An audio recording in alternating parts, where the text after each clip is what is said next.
Hello, brothers and sisters. How are you doing? So, yes, I just wanted to share what happened to me last few weeks. I was in pain. Kung nakita niyo po yung post ko sa FB na I didn't directly post na nawawala yung anak ko. I just post na hinahanap ko yung girlfriend niya.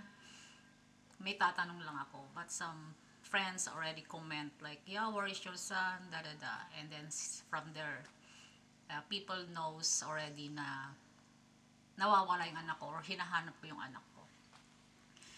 So actually, I didn't open that to public or to any of my friends is because siguro isa yun sa ayoko kasing makarinig ng sermon or kuda, alam nyo yun, di ba? Yung mga, hindi natin maiiwasan yun sa mga kaibigan.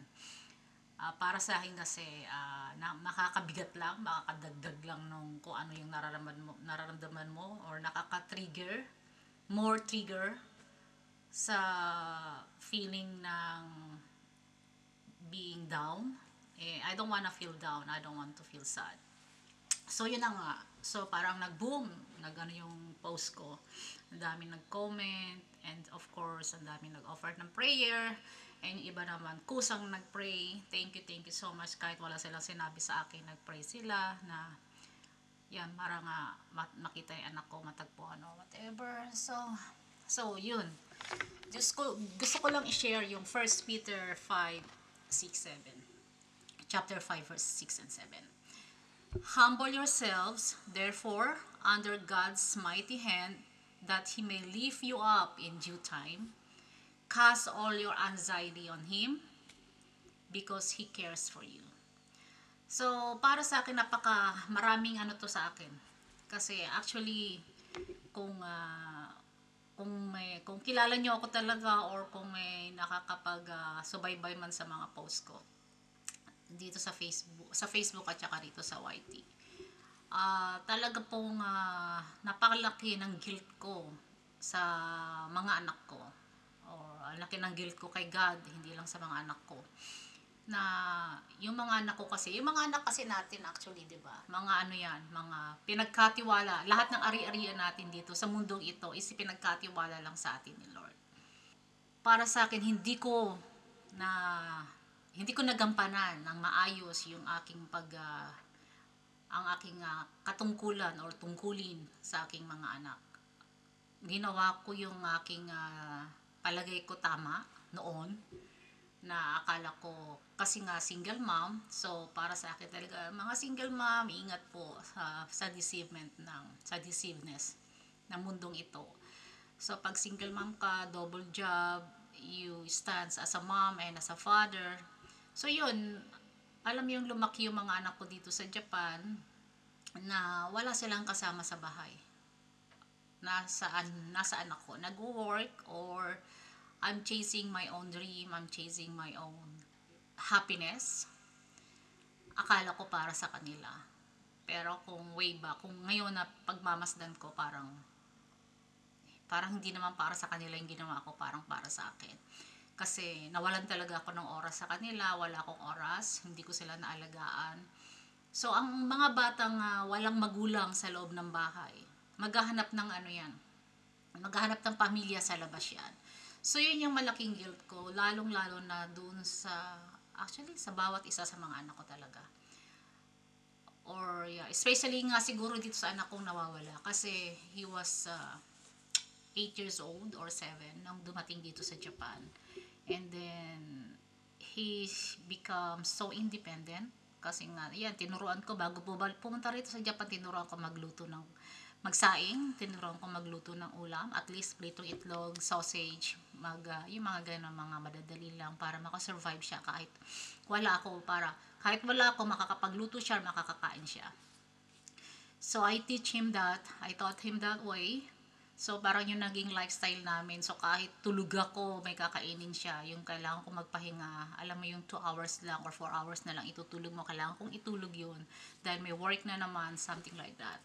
And then, so yun, lumaki yung anak ko na ganun. Hindi ko napansin. So, yun ang malaking guilt ko. Siyempre, di ba, ano ba gagawin ng batang yun? Nagkaroon ng barkada, maling barkada. At the age of 14, nakulong siya. Nakulong siya, doon na siya doon niya na tinapos yung kanyang junior high school sa loob ng juvenile. 1 year siya doon.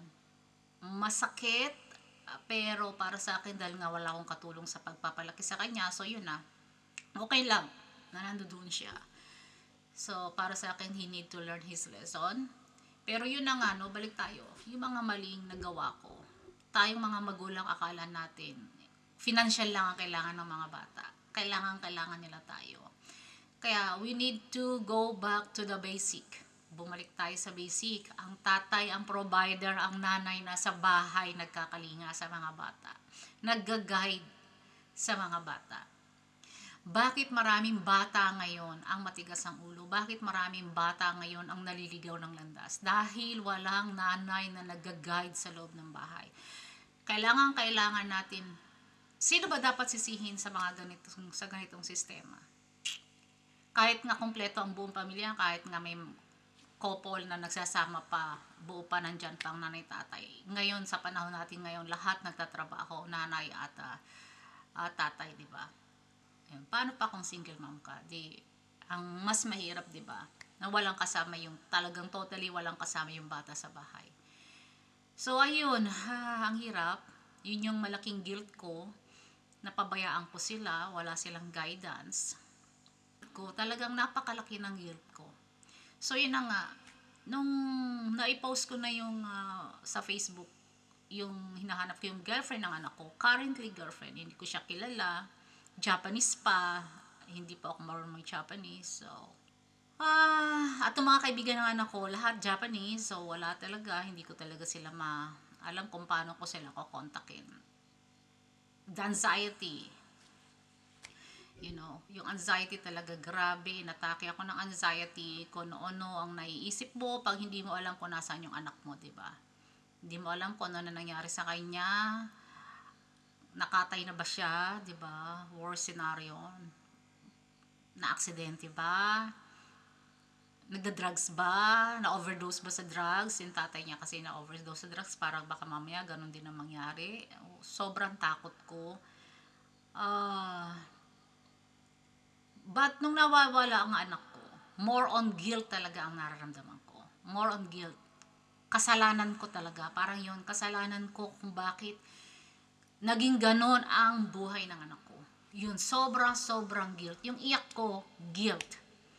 So yun, I surrender all. Pinost ko rin ngayon today sa Facebook yun. I surrender all. Akala ko I surrender all na kay Lord. Yun pala ang ipinapakita niya sa pangyayaring ito, yun pala ang ipinapakita niya sa akin. Hindi ko pa rin na iso-surrender all. Yung guilt, yung blame, yung pain na nasa puso ko, hindi ko pa rin pala sinosurrender. Meron pa pala akong itinatago sa puso ko na kinukup ko pa rin dito sa puso ko. Nagkaroon ako ng realization, wow, ano to, bakit?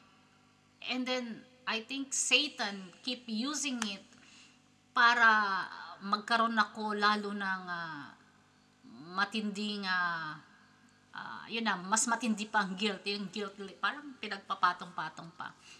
When I realize, nga, itong guilt na to, bakit nandito pa to sa akin? So yun, kahapon, I surrender that to our God, Jesus, to our Lord God. I surrender it, I pray, I cry, I weep. Lord, take it. It's sa'yo na to, kunin mo to, tulungan mo ko na mawala na to sa akin. Alam mo yung nung pagka-surrender ko nun, wow, ang gaan sa pakiramdam. To think na hindi ko pa naman na alam kung nasan yung anak ko. To think na hindi ko pa rin alam kung safe ba siya or what. Pero yung feelings na ang gaan na parang confident. Iba talaga ang feelings, no, pagka alam mong tinanggap ka ni Lord. Pag alam mong niyakap ka na niya. Pag alam mong kinuha na niya lahat ng pain mo. Grabe, sobrang gaan ang pakiramdam ko. Sobrang luwag sa dibdib. So yun, alam niyo ba, grabe, parang himala ka agad. Kahapon may tawag yung anak ko. Kagabi tumawag na siya. He's safe. Yun, thank you so much talaga. Thank you so much sa lahat nag-pray, sa mga nag-offer ng prayer, sa mga nag-prayer talaga ng para lang sa kanila. Wala silang sinabi na magpi-pray sila. Maraming maraming salamat sa inyong prayer. Dininig tayo ni Lord. Thank you. That's it. So, ang advice ko sa mga single mom, mag-iingat po tayo. Make sure po talaga, kahit na nagtatrabaho tayo, make sure talaga na meron tayong time sa mga bata. Yan, kumustahin natin sila, kausapin natin sila, huwag agad matutulog. Talagang make sure na nandiyan ang mga bata. At the best, pag Sunday, wag na kayo magtrabaho, dalhin po ninyo sa church ang bata. Kasi hindi natin kayang palakihin mag-isa. At least kung kasama natin si Lord na nagpapalaki sa kanila, medyo safe tayo, medyo anshin. So, yun lang po. Thank you so much. Have a nice day. And God bless you all. Love you.